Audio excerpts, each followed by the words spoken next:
but I need to leave. Yeah, well, have a good time. They will Bye. record it, Mrs. Reiswig, and then we can send you the link. It Yes, will be on YouTube. So that would be nice. Thank you. yes, in the evening. Thank you, Mrs. Reiswig. Bye. Julius, the floor is yours.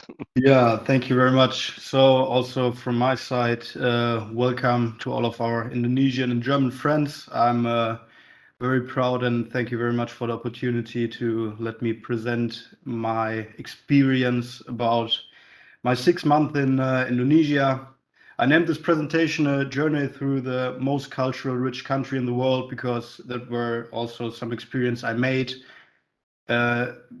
Indonesia is so culturally rich. You have over 200 different languages and therefore also over 200 different cultures, and that was really, really impressive. What I'm going to talk about today, I will first give a quick introduction about myself, who I am, for those who maybe only know me slightly or don't even know me. Then I will also talk a little bit about our DAAD project, in which I went to Indonesia, about my arrival in Indonesia, the first days, the university in Indonesia. I was a student for 6 months, the cultural differences, the food, of course, and at the end, I will show you some pictures from the places I visited. Yeah, let's start. My name is Julius Harder. I'm 24 years old and international business management student at Fachhochschule Dortmund. Right now, I'm in my 6th semester, and I did my first exchange semester, as you may know, in Pekanbaru, Indonesia, from August 2020 to January 23. And my second exchange semester, that's the current semester I'm in, I'm absolving in the Netherlands in Rotterdam. I'm highly interested in intercultural management and intercultural relations. That was also the reason why I joined this project last year. I first started to work for the project before I went to Indonesia. And yeah, due to this time, due to the last year, I get even more interested in these topics. And about my hobbies, I'm playing water polo. I like to travel in the winter. When I'm able, I also like to snowboard, and I'm definitely a big fan of craft work. After my high school, after I was finished with my high school, I did an apprenticeship, a training program for 3 years as a metal worker. So that is also something I really, really like and do in my free time right now, besides my study. The DAAD, the German Academic Exchange Service, we found a project which was called Digitalization of Law and Society in Indonesia 1 year ago or 1.5 years ago. And it was founded between 3 universities, the university in Munich, the Fachhochschule Dortmund, which I'm from, and the university in Indonesia, the Universitas Islam Riau. And the reason for this collaboration is to create intercultural partnerships, to gain international knowledge, and also to give the German community the chance to understand about the Islamic world and have a dialogue with the Islamic world. And topics about these projects when it was founded were about law projects, electronic media law, IT law, and cyber law. And we developed it more and more in our period because as I told you, I'm an international business student. So it was also able for me as an international business student to join this project and study at the university in Indonesia for 1 semester. Okay, Jakarta. I arrived in Jakarta. The first time I put my feet on the Indonesian ground was in this city, and as soon as I left the airport in Jakarta, I was directly thinking about to book a plane back to Germany because for me it was so hot. I traveled around 25 hours, and it was actually also the first time that I went in a real metropolis city, so with a lot of skyscrapers. In Germany, we don't have it that much, only in Frankfurt, but I think you can compare Frankfurt to Jakarta because Jakarta is way bigger. I also wrote down my first impressions. Like I told you, I felt like I'm in a sauna because it was so hot. It was very crowded and loud. This was also a reason because I was never in such a big city. And for me, I felt so small when you walk through the streets and left and right, there are so big buildings which are so high. You felt like an ant is walking through the forest, and it was a very, very interesting impression. But the first impression I also had from the Indonesian people in Jakarta, they are so friendly and so polite. Everybody's smiling to you, everybody's greeting to you. That would never happen here in Germany. And it was also very cultural rich and historical rich in Jakarta. We visited some museums, and here on the picture you can also see me with Pak Yayan. He also worked for our project, and he picked me up in Jakarta. And we were sitting in front of a monument which shall remind on the tsunami which hit Indonesia in 2004, and especially Sumatra. That was also the island in which I studied, in which Pekanbaru also is. Yeah, quite impressive. And my first Indonesian food was sate Madura. Sate, these are like small pieces of meat which are put on a wooden stick and then just like grilled, so the barbecue. And Madura is a special sauce. It's a nut sauce. Yeah, that was the first I ate. Let's go on. My first days in Indonesia. Loneliness was actually my strongest opponent because I never left my home before I went to Indonesia longer than 4 weeks. And I didn't expect this, but it was hitting me quite hard in the first weeks. And also, you are coming to a completely unknown environment with more or less unknown people. And nearly everything is different between Indonesia and Germany. So this was quite interesting for me, and also in the same, a little bit hard in the first weeks.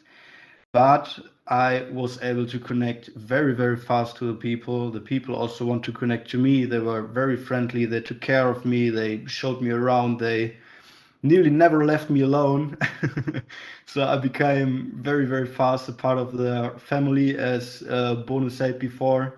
They came 6 weeks after I arrived, and I was already fully integrated because of the Indonesian culture and the friendly people there. What I also needed to get a little bit adapted to was the food, because it was different than here in Germany. In Indonesia, they use a lot of spices additionally to the food, and here in Germany, we only use salt, pepper, garlic, and onions, and that's more or less that's it, more or less. But after a few days, I really fell in love with it. So I was luckily that I already ate spicy food here in Germany, and I really like it. So it was not that hard for me to adapt, but still, it was another food culture, and you also need a couple days to adapt. And like I said before, the temperature was also very, very hard for me in the first weeks. But I would say it took 3 to 4 weeks, and then you're getting more or less used to it. It was really surprising for me because there were some day I was just like, I went outside and I was not sweating anymore, and it was the point at which I realized, okay, now you are getting more and more more and more Indonesian. um Universitas Islam Riau. This was the university I studied. This is the university in which with whom we are collaborating. It is located in Pekanbaru in Riau. Riau is a province in which Pekanbaru is nearly in the middle, I would say.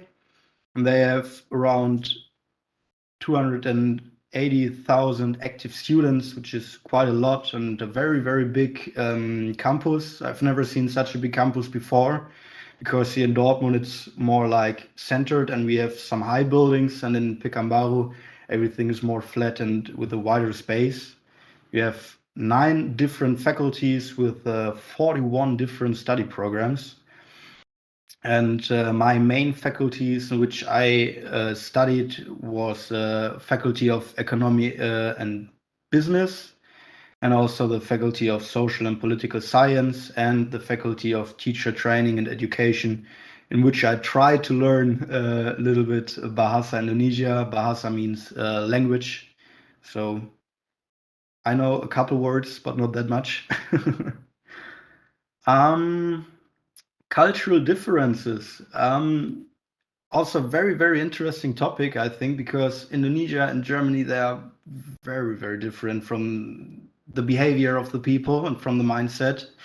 In Indonesia, you have a higher power distance. That means you have a strong dependence on hierarchies. Here in Germany, it's more flat, and you still have respect of the age and respect of the higher hierarchy. But in Indonesia, it's even more and very, very strong. And you have more centralized powers. That means less people making the decisions and the other ones are following. Here in Germany, more people are integrated into the decision-making process. Yeah, that's one of the biggest differences. And also the level of individualism. Here in Germany, you're like completely on your own. More, yeah, I would say you're completely on your own. You're responsible for your own decisions. As long as you really don't ask for help, the people are not caring that much for you, only the closest circle. But in Indonesia, it's completely the opposite. As soon as I arrived, like I told before, I was directly integrated in the family of the OIR. I was friends with everybody. Everybody knows each other. Everybody is sharing information. You're sticking strongly together. You're making decisions in the free time together. So that was for me very, very nice that the culture in Indonesia is like this, because it made things very, very easy for me to get integrated. And in Indonesia, you also had like a short-term orientation, like I wrote down here. What I mean by this is, when I'm at home now in Indonesia, a friend can call me like in 1 minute and tell me, okay, I'm staying in front of your door, let's go out, drink a coffee.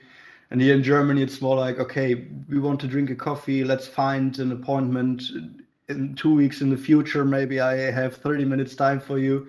It's a little bit too much, but you understand what I want to say. And that was definitely something I need to get used to, because it's more like an intuitive decision, intuitive daily life. So you're just enjoying the moment. You don't think so much about the future. Not so much is planned. You just like enjoy and feel free, feel good. But after 2 or 3 months, I also get used to it. In the beginning, this was, I would say, also a little bit hard for me, because I'm a more structured guy, I would say. Okay, religion. Also a very, very interesting topic, and a very, very strong influence of the religion in Indonesia. And like I said here, it's most populous Muslim majority country. You have around 90% of the people in Indonesia which are Muslims. And especially in Sumatra, they are performing it even more than in other parts of Indonesia. So the daily life is really influenced by the religion, and also you can see it everywhere. You walk 1 meter on the streets and you can directly see, okay, this is a Muslim country. The people are going to the mosque 5 times a day. And for me, I also had some friends in my high school and also in my primary school which are Muslims, but they came from Turkey, and I didn't even know that there's like a difference between how they perform the religion in comparison to Indonesia. So it was very, very interesting for me to see that even if it's the same religion, that you have so big difference in it. And I also joined some, yeah, it was not a pray, but it was like a lesson in which you read some sentence of the Quran and talked about it, tried to interpret it, tried to understand it. And that was for me really interesting, because I really get I really get the chance to understand about the religion. I don't see it only like the Muslim, but now I can, reflect it a little bit more. And when you go to such a country, it's very, very important because, like I said, you can nearly find it everywhere. This picture is in Dumai. It's a mosque. We went on a trip to Malaysia, and I will show you later on the map, then you can see which way I took. And Dumai was the first stop before we took a boat to Malaysia and spent there 2 or 3 days. So very, very nice buildings everywhere. Food. This in the top left corner, you can see my first meal in Indonesia, which I ate with my hands. So it's more or less daily business to eat with your hands in Indonesia. So for the German students who may want to go to Indonesia, you should prepare for this. You can also eat with a fork and a spoon, but it's natural and normal to eat with the hands in this country. And the food which I ate with my hands first, it was in Jakarta. It's called nasi pesel ayam. Nasi is the fried rice you can see on the left side of the table.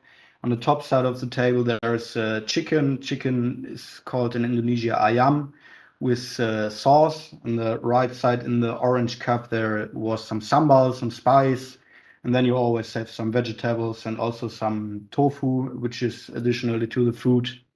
In the left bottom corner, you can see satay Padang. I already talked about satay, and satay Madura and satay Padang is the same meat, but with a different sauce. This one was curry sauce, and the other one was nut sauce, peanut sauce. In the middle of the picture, you can see breakfast on Bali. It looks a little bit more Western because in Bali you have a lot of tourists and they also adapt the food culture a little bit to the tourists. But a lot of food and not a lot of food, but a lot of fruits, which I really, really like, and taste really fresh and nice. And on the right side, this is actually also Maxi's favorite food, which is called nasi padang. You have to imagine when you're eating nasi padang, you're sitting down at a table and they put like maybe 20, 25 plates with different foods on the table, and you can nearly find everything. You can find eggs, chicken, and various kinds, then seafood like fish or shrimps, vegetables, and you can eat as much as you want, and you will pay afterwards for what you took from the table and you eat. So it's like a big menu. It was also a very nice experience. Let's go on. Okay, now I will talk about all the places I visited. You can see here on the map in the bottom, this is Indonesia, and in the top, can you see the red dot? I hope so. So this here is Indonesia, this is Sumatra, this is the island in which I studied. Here is Pekanbaru with the Universitas Islam Riau. This is West Sumatra. I visited a couple times, and the mosque I showed you before in Dumai is placed here in this small island. And from this small island, we took a boat to drive to Malaysia. We visited Kuala Lumpur. We also visited Thailand here in the top. This arrow is shown Jakarta, the center of Indonesia. And here you can see Bali, the small island here, which I also visited. And now I will show you some pictures. First, of course, we need to start with Pekanbaru because this was the main place I stayed. And in the top left, you can see the Anur Mosque, which provides space for 4.5 thousand people. So 4.5 thousand people can pray at the same time in this mosque. It's also one of the biggest mosques, sorry, in Indonesia, and is centered in the middle of Riau in Pekanbaru. So very interesting. They have also a big park around it. And on the top right side, you can see me in the middle with people and members of the OIR. On the left, when you go from my position to the left, this is Mr. Shafrinaldi, the dean of the university in Pekanbaru. And then next to him, you can see Pagyayan, the person who picked me up in Jakarta, who is also working for our project. On my right side, you can see Mr. Admiral, who is vice dean of the university. And on the right side is Mr. Randy, who is also working in our project. And these guys, we went together on a dinner for a typical Indonesian and Western Sumatra food. On the bottom left, you can see a monument which is in the middle of a street in Pekanbaru, and it's called Tugu Sapin. Tugu Sapin is Sapin dance is a typical traditional dance from Riau, from the province of Riau. And in the back, you can also see the public library of the city, which is also very, very big. And the roof of the library looks like an open book. So also nice architecture in this city. And in the bottom right, you can see me driving on a motorcycle. I was not driving, but I was like a passenger. I was sitting behind the driver, and I was on the way to the university from my home. You don't have that public transport which we have here in Germany, like trains and buses, but in Indonesia you have public transport with a motorcycle and cars, which is more or less like Uber. So you can order a motorcycle in 1 to 5 minutes. This motorcycle will arrive at your position and takes you wherever you want to go. And with Gojek, it's called Gojek, you can not only order a driver, but you can also order like food. You can send food. You can buy electricity. I actually had to buy electricity for my building in Indonesia. It's not like here in Germany, you pay at the end of the month or of the year how much electricity you used. You have to type it in front of your building. There's a box, and you have to buy it at a grocery store, and then you can type in a code, and then it loads like electricity on your counter. And when it's empty, then the lights are getting dark, and you have to go to the store and buy new electricity. So also quite funny experience for me. Here you can see pictures of West Sumatra. The pictures on the left side, the top and the bottom, I took when I drove to West Sumatra in a car. We did some stops, and it was really, really impressive. You have still a big jungle in this area and a lot of mountains. So you can also really enjoy the nature in this area of the island.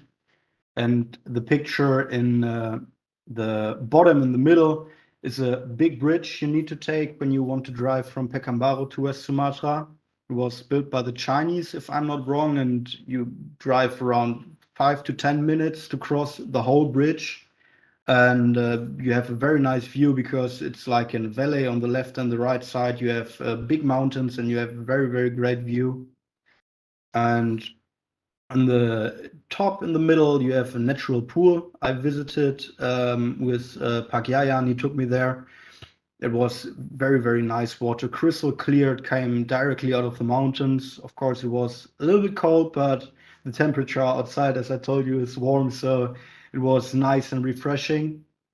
And in the top right, you can see a glamping place. Glamping means that you have a mixture of a tent and a small building. So these tents are not like removable. They are staying on the same position for a longer time.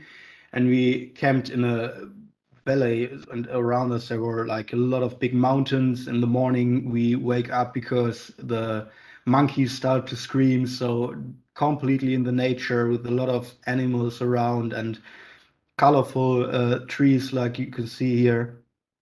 In the bottom right, you can see us Yeah, it's a little bit small, I'm sorry, but there's also Maxi on the photo and me. We visited a small valley which got a collaboration with the university in Riau, and the building style is typical for the West Sumatra. They built the buildings actually like this because they give more stability against the earthquakes. And even like decades ago, hundreds of years ago, they already figured this out. So it became their culture to have buildings like this. And here you can see even more of these buildings in the top right corner. This is a museum in West Sumatra in Bukit Tinggi, which have also the same building style.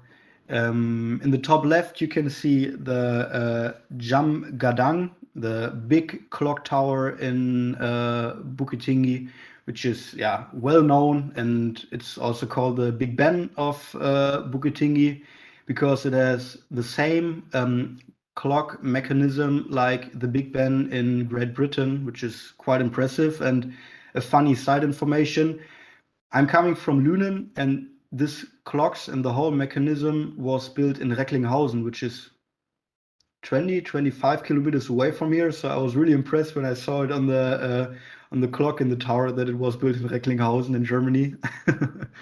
And also a funny side story about it. The roof of the clock tower was changed 3 times. So the first it was changed when the colonialization of the Dutch people started in Indonesia, and then the clock tower had a Dutch roof.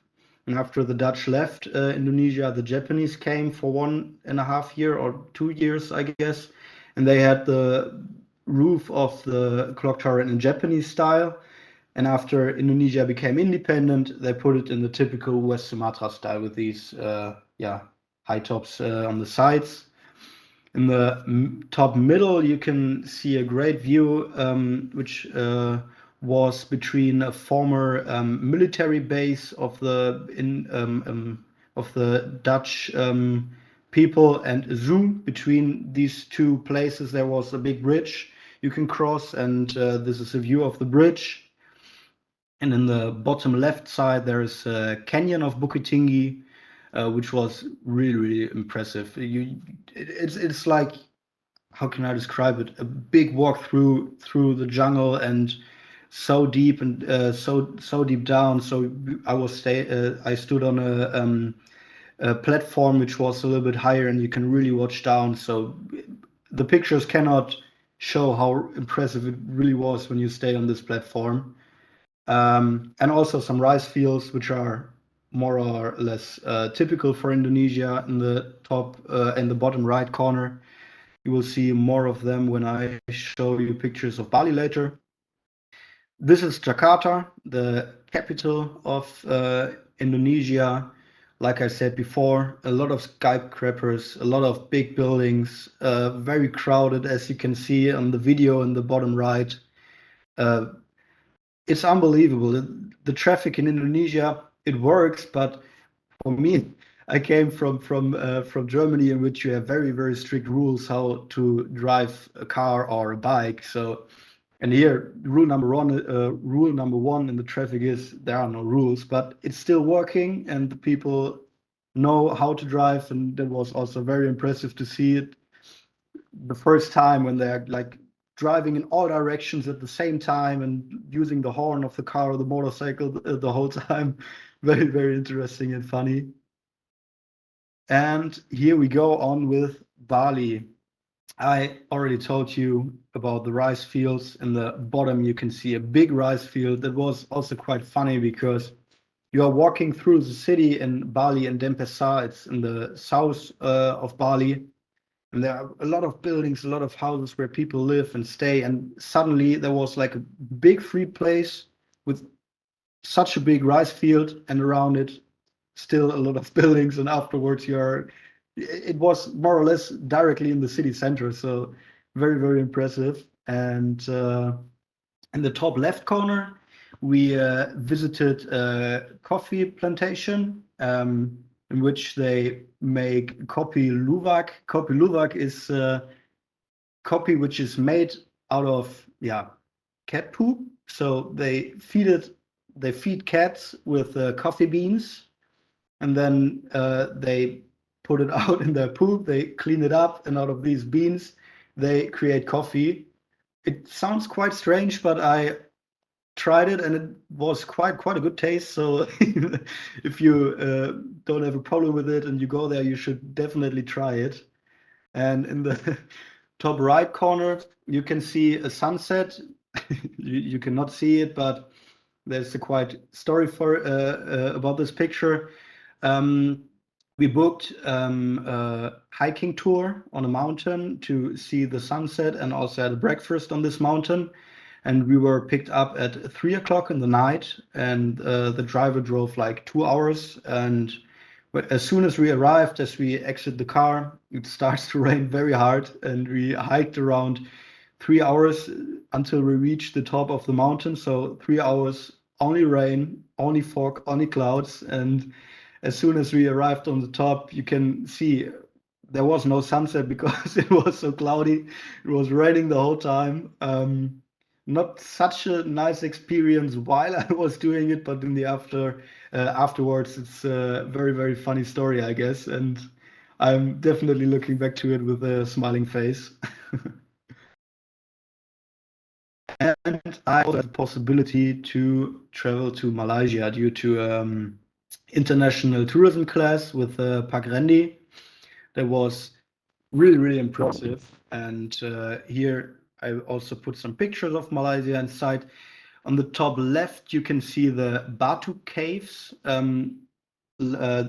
You can see this golden statue, and on the left there are stairs which are going into the mountain. And in the mountain you have Hindu temples in a cave, so really impressive. And the statue is the Murugan statue. It's a Hindu god, and the statue is 43 meters high. It was crazy when you're staying in front of it. I always ask myself how human hands can build this because the statue is already very old. So very impressive to see this. And on the right, next to the statue, you can see the university in Utara in Malaysia. We also visited this university with our international tourism class. And the campus was even bigger than in Pekanbaru. It was more or less like a city. All of the students, all of the teachers, and all of the people which are working for the university, they are living on the campus. They also have like forests which belongs to the university, agriculture which belongs to the university, a museum on the campus, various of different faculties. And that was very interesting for me to walk actually through a city which only consists because of the university. In the bottom, you can see two pictures which are from the same place. It is Genting Sky World. It is a theme park which is built on a mountain in Malaysia, on the Pahang mountain. That's the name of it. And in the bottom left, I took a photo of the hotel which got the most rooms all over the world. They have more than 7,000 rooms in this hotel. It's quite crazy. And yeah, right to it, you can see the view, which in which you can see the theme park with the roller coasters. So you can actually drive a roller coaster on a mountain with a great view. And the video on the right side is in Kuala Lumpur. For me, also a very interesting city, very innovative. As you can see in a second, here, these buildings, there are plants growing up on the buildings and very innovative, very sustainable. These are the Petronas Tower, which are very famous. So also a very nice trip, and I enjoyed every single minute of it. Yeah, that's the end of my presentation. Terima kasih atas perhatian Anda. That means thank you very much for your attention, and thanks for the opportunity to talk about my experience about Indonesia itself. And if you want, you can ask questions as much as you want, and I'm trying, or we are trying to answer them as good as possible.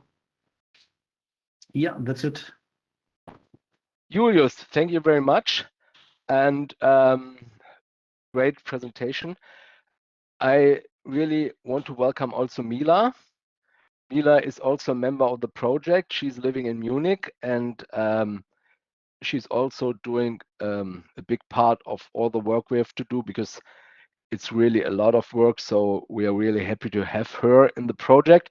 Also, Julius is still a member and still an employee of this project. So that's great for all of us, and I'm very happy to have such great people here. Now we can also welcome Yayan. Nice to meet you again, Yayan. He's a lecturer from the UIR in Pekanbaru, and he's also very much engaged in the project. And Randy also. Randy was even once he was in Dortmund. And Randy, I think you loved it in Dortmund, right? Randy? I think he loved it. Next time he will go to Lünen. Okay. Randy's now. Sorry? We Let's have do two Randy Randys here. now. They don't know who you mean. I mean Randy Prayuda. And also the other Randy was also there. Yeah, we have I mean, two Randy here. So I have still confused. now I mean our Randy, how are project you? partner. So, and there is Rafli. Rafli, hello. Thank you very much for the nice presentation, for the nice picture for this presentation. Great. And we're really waiting for you, Rafli. You have to come, you know? Okay. Yeah, thank you so much. Yes. There are any questions?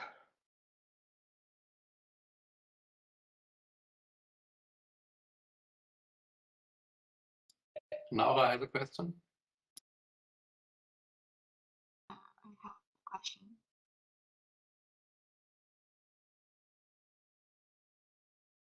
We cannot hear you really good.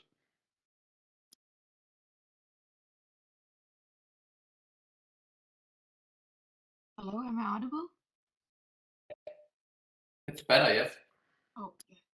So I actually have a question to Julius. This is actually not a question that related to the program, and I just know, I knew that Julius right now in Rotterdam.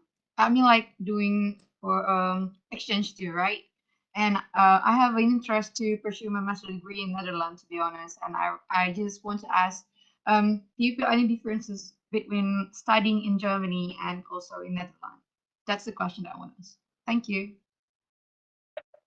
Yeah, no problem. I would say there is a difference because, yeah, I think it also depends a little bit on the study program. So I don't know how it is in your turn in terms of a law study program, but in my business terms, it is way more practical. So we don't have these theoretical lessons, as you maybe know from Germany, that some teacher is staying in front, he's providing his knowledge, and afterwards you maybe have like a Q&A session for the last 15 minutes. It's more like an open discussion, the whole lesson, and you also directly start to work together with companies. So we had to make an analyzation of the customers for a company. We needed to make like interviews, observations of the customers, and then at the end present our results and give a recommendation to the company how they can increase and develop their way of doing business. So very, very practical oriented. And this is what I would say the biggest difference between Germany and the Netherlands.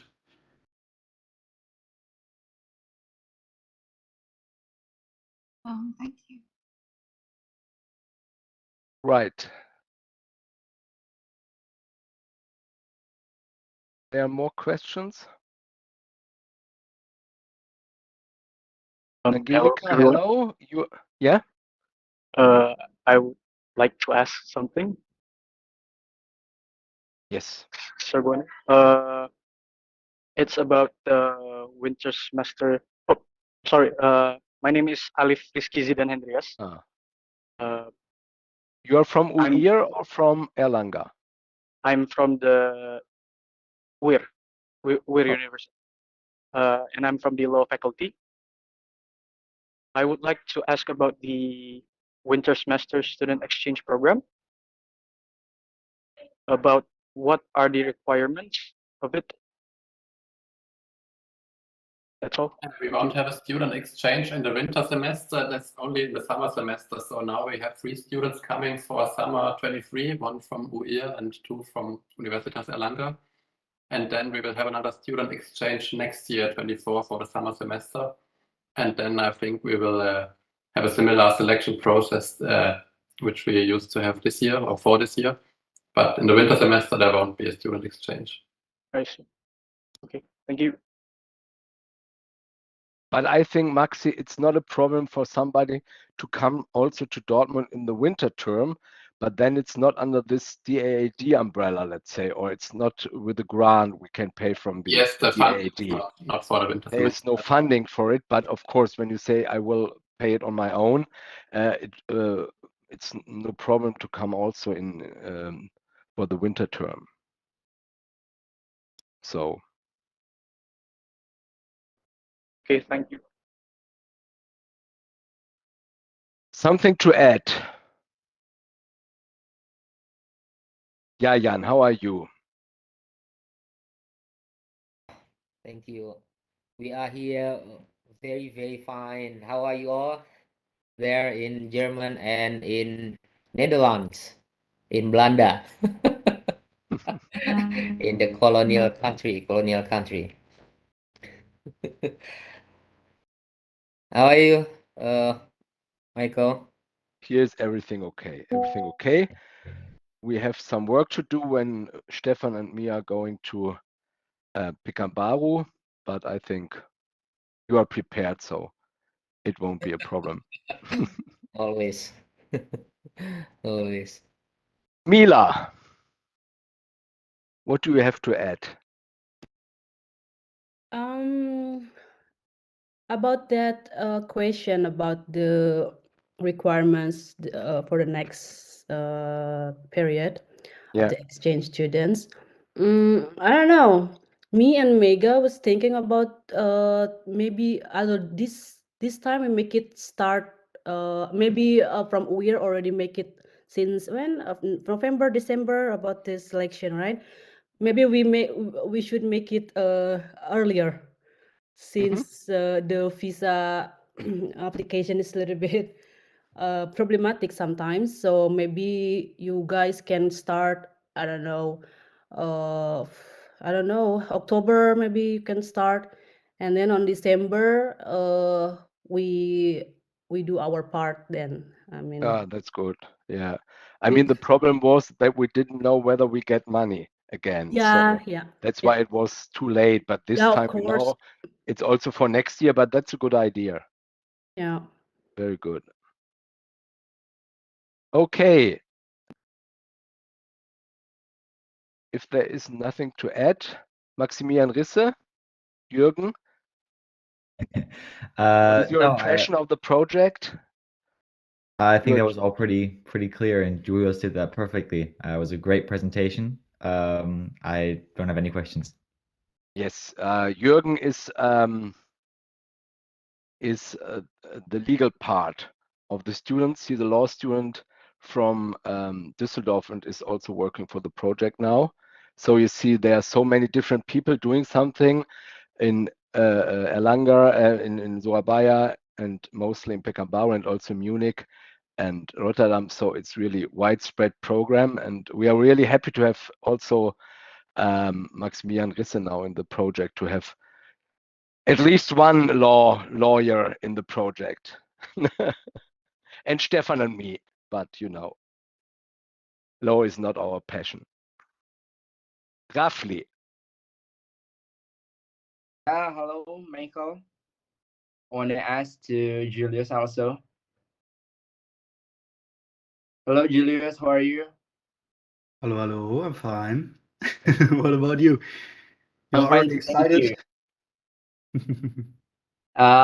Okay, Julius. As far as I know, this presentation is also streamed in YouTube Weir, and a lot of people here in Weir also curious to join this project, like Alif and also a lot of low faculty members here. And what do you think the best advices that you can give to Indonesian people that want to join like an exchanges programs, like how they can adapt it to different situation, like in Germany, like Indonesia and Germany is whole new different situation. And what do you think you can give to them as the best advices? Thank you. So, of course, to get in a selection process, I would give them the same advice I gave to you. Just be yourself, just be natural, just start in the selection process as you are. And as soon as you made it through the selection process and you're the chosen one who came to Germany, you really need to be open for different cultures, because you cannot expect to live that the people here in Germany are living the same like Indonesia. They will not interrupt you in your way of living. As I said, that we are very individualistic. So you have to take care about yourself. And yeah, that's maybe the biggest difference. And also the food. But we also have a lot of halal food here for you as a Muslim, which is, yeah, quite good. And you don't need to adapt that hard. But maybe you should bring some spices. For the food, you can get some recommendations from Nora. I think she knows all the kebab options in North Rhine-Westphalia now. She tried nearly Of course, everything. I will share something, maybe like recipes or ingredients that he should bring later on. Definitely. Mila, what was most impressive to you when you come to Munich? I mean, we are from Dortmund, so we hate Munich, but for you, what was most impressive first time? Sehr sauber. Very clean. Very clean, very everything is in order, and frische Luft, fresh air, of course. And I don't know, I was really the only thing is only that one, very clean and very in order. I go to some authority, like, I don't know, 5 minutes, maximum 10 minutes, and then ready. You get it. You get what you want. So I was very impressed with that. That does not apply to all Germany, only Munich, I think. Maybe, I don't know. Yeah, and not Dortmund. It's your brother, Remfti, roughly, however you call you. No, it's also one of Julius' friend here. It's Mo. Julius. Nice to see you, Mo. But roughly, when you come to Dortmund, you have to help us with our social media account in this project. The press department from our university complained that we did nothing in the social media, that we have no homepage, nothing. And I told them, okay, now a specialist is coming in April, so roughly, you must help us. That's the reason you have to come. Of course. I would love to help in photography and also in videography, in graphic designer. I would love to help as long as I can help. So, Carsten, you see the difference between German students and students from Indonesia. In Germany, asking some students to help you, they will have a lot of excuses why they can't help you. And in Indonesia, they're coming, doing the work. Great. Another question to Julius. Okay, thank you, Julius. Great presentation, very interesting. Yeah, you had a great time, but we are really proud to have you there as an ambassador of our Fachhochschule in Dortmund. So we chose the right person for the right time. Have a good time in Rotterdam. I'm waiting for your bachelor thesis, but I don't put pressure on you. Just do something. Only once a week. Only once a week. Only once a week. So thank you very much to everybody joining this, and when you have some questions, please feel free to contact us as whenever you want to do so. Thank you very much to our Indonesians, to our Indonesian friends. We will meet at the end of the month, and we will still and again have a great time. Thank you very much. Very, very all good. the best to Admiral and Zafinaldi, of course. Thank you. Very good presentation. Thank you. Very good. And like Michael said, on a small scale, you represented Fachhochschule as an ambassador, but even on a bigger scale, you represented our whole culture, the German culture, or us as a country in Indonesia, the same what Nora and Wendy did when they were in Germany. And I think that's what this idea of intercultural exchange is about. So really great. Thanks. And the good thing was, Maxi, that he was so flexible to deal with the differences you have in Indonesia. Of course, it's a different country. It's a beautiful country, and we love it. But on the other hand, it's, as you told us, it's really different to things how we do it in Germany. So you need special persons to go there, Niels Essmann. So you know, you must be also so flexible and so happy to learn something very different from life in Germany. So we need another harder. We need more harder at our university. That's for sure. Thank you. Yeah.